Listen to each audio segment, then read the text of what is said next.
Arrest of winter a burnin', into Maithan Willen of Maithan Willen on Putan Crandell.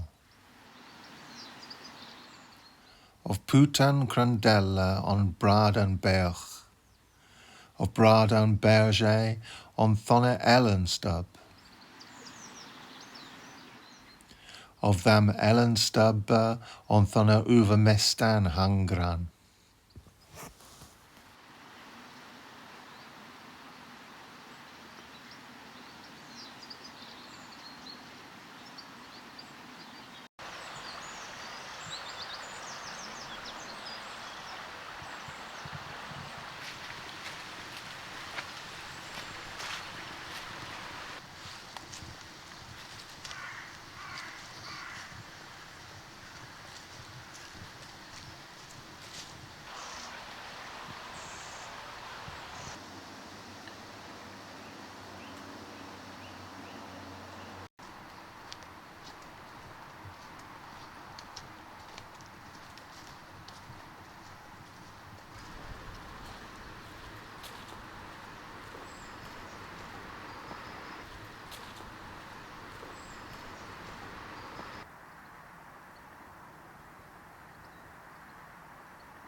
I'm in Doughton, possibly called Duffton.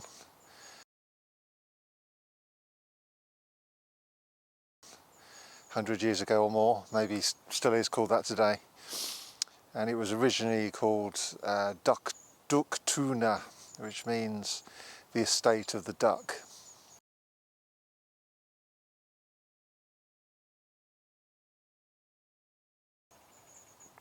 It is now a royal residence.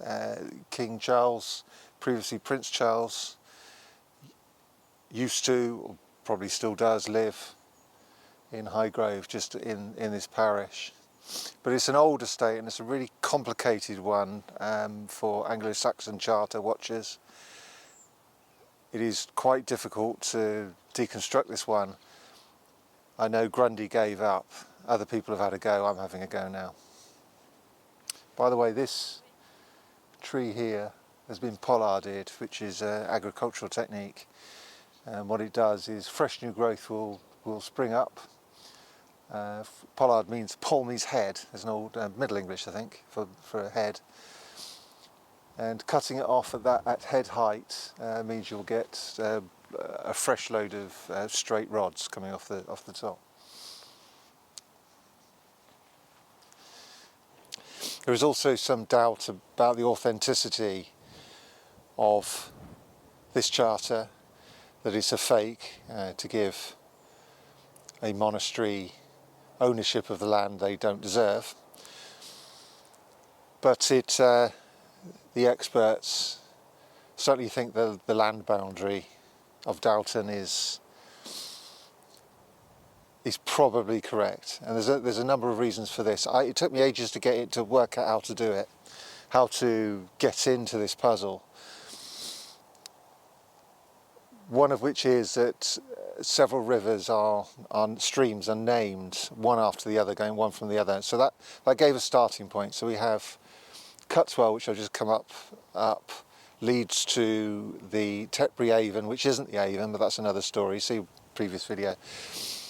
Leads to the Shipton stream and various other side streams, and then goes up to a barrow, and the Shipton stream does go up to a barrow.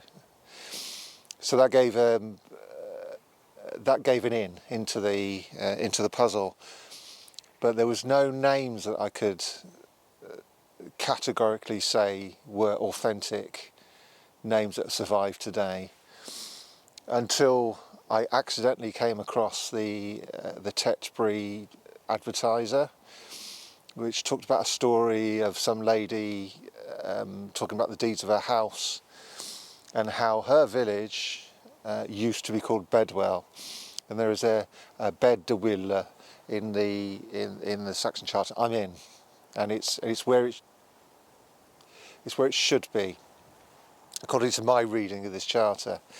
Now that village is Cutwell.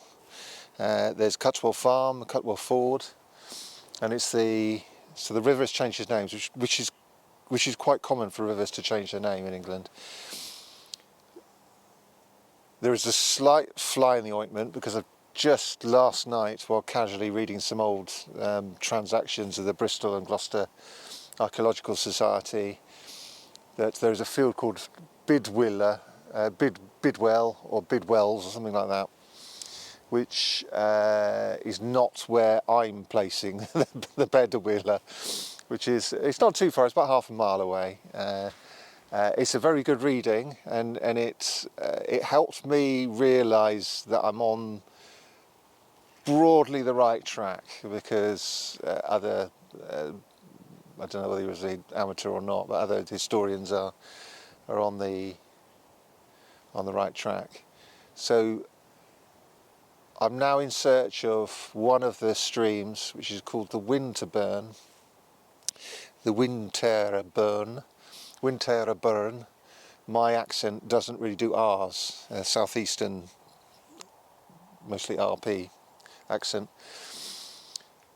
But the Anglo-Saxons did, so it would have been Winterburn, something like that, a Winterbourne, which means it's a river that only runs in the winter when there's lots of rain. So let's have a look. If we can find a small stream that looks like it might be dry during the winter, during the summer I might be onto something.